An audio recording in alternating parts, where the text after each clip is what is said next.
I thought I would ask Indiana County District Attorney Bob Manzi to join us this morning. And our conversation brought to you by Marcus & Mack, a law firm representing injured people. And I want to talk about Pennsylvania's Stand Your Ground law. And if you're not aware, last week after the rioting in Minnesota, after the first night of the rioting, there was an incident, somebody breaking into a pawn shop. The owner of that pawn shop was inside, ended up shooting and killing the intruder.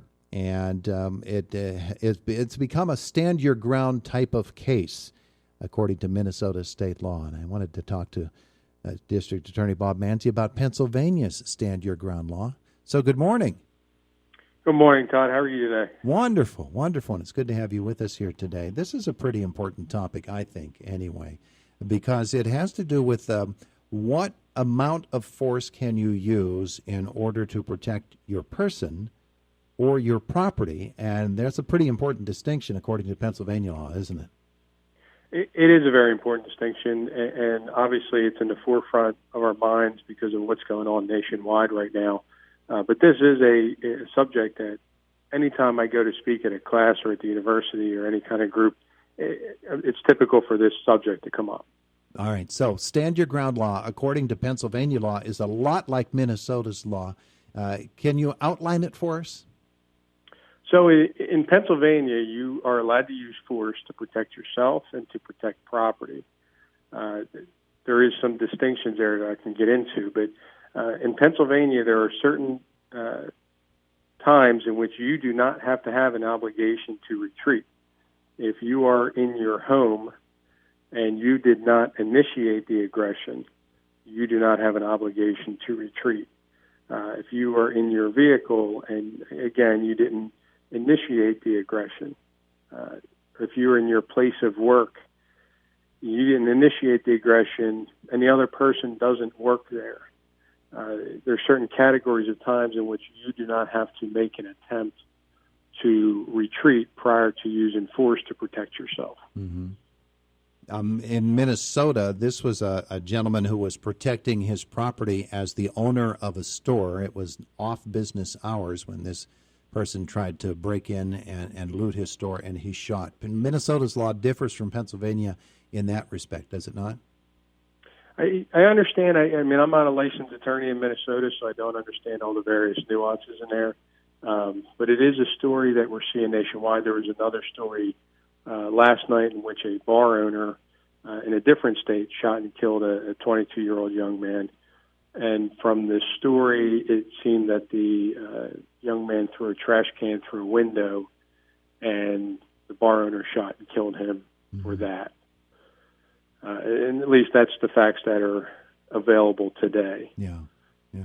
As someone in Pennsylvania, though, it would be very, very important, I would think, to learn what the law says is acceptable use of force. Now, you use the phrase obligation to retreat. Explain what that means. Well, there may be a situation in which you continue to have to make an attempt to retreat prior to using any force. If you are the initial aggressor, and then that person then turns around and uses force against you, you do have to make an attempt to retreat first prior to being able to utilize the protections of our stand your ground law. Now, these, really one of the main changes over the last few years was that obligation to retreat. You have always been able to use force to protect yourself. And if you reasonably believe that you're in danger of death or serious bodily injury, you can use deadly force. Now, deadly force is never permitted for the protection of property. And if these various cases up in Minnesota and the other states, if the only thing that they're able to articulate is they were fearful of losing property, then I don't know that the protections under self-defense are going to be very helpful to them. Are there states that are extremely restrictive or extremely, I don't know if the word is loose, but permissive? In other words, how varied does stand your ground law stand across the nation? Well, as I understand it, stand your ground or similar laws are in about 36 states. So each state has their own nuances in the law, and I think it's important for anybody to understand the state they're living in, what's the law there, what's permissible, what's not. And the difficulty is that these cases are very fact-driven. There's very few cases that are clear. You know, if it's the middle of the night and somebody breaks into your home with a gun and they're yelling that they're going to kill you, I think everybody would agree you're in danger of your life. You can use deadly force. Mm-hmm. But there's a lot of cases where, you know, one person may say is acceptable, another person may not. So the facts of the case are very, very driven here. So the important part is to understand is what's reasonable and what does that mean across your community. I recall a case years ago where a gentleman by the name of Joe Horn was on a 911 tape and shot and killed intruders to his neighbor's home.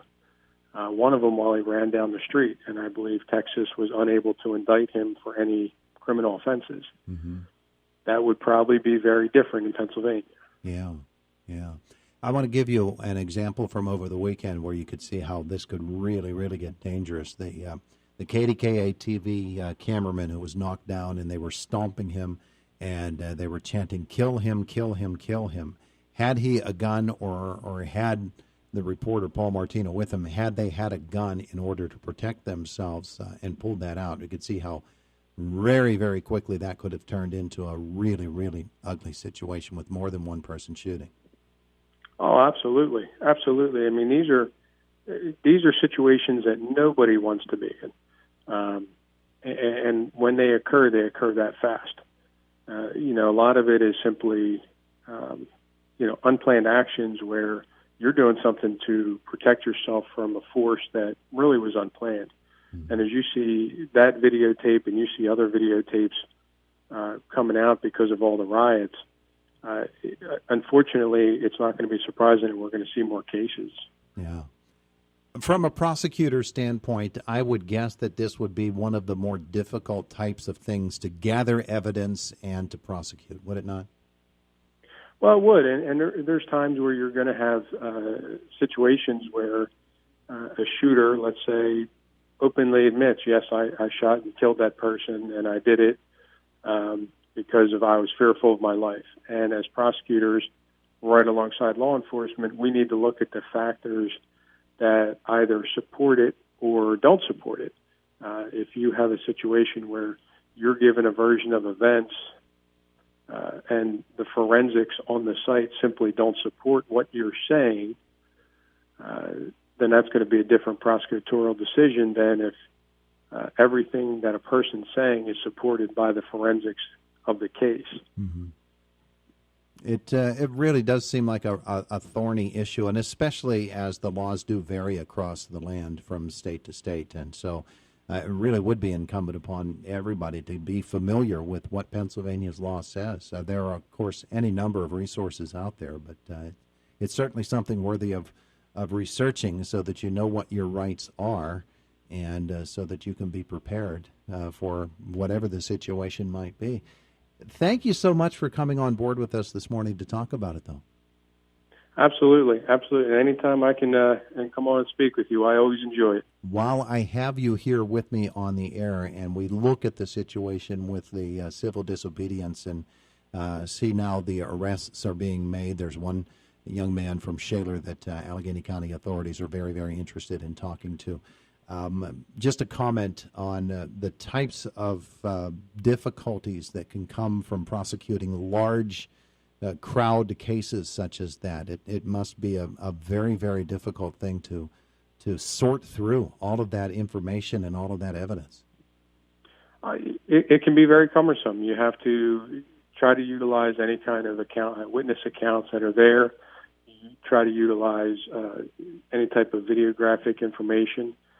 For better or worse right now, not much can happen that doesn't end up on a video camera somewhere. And you try to collect the best evidence to fully show what happened, especially in a turbulent situation where somebody might not really be paying as close of attention to be a good witness. Any case that we would want to move forward on, we will want to make sure we have reliable information and reliable evidence that are going to give a true depiction of what happened. He is Indiana County District Attorney Bob Manzi. You got a busy day at the court schedule here today, too, so I do thank you again for taking some time out of that day to spend with us. Appreciate it. Anytime, Todd. You have a nice day. You too. We'll see you. Bye. There's Bob.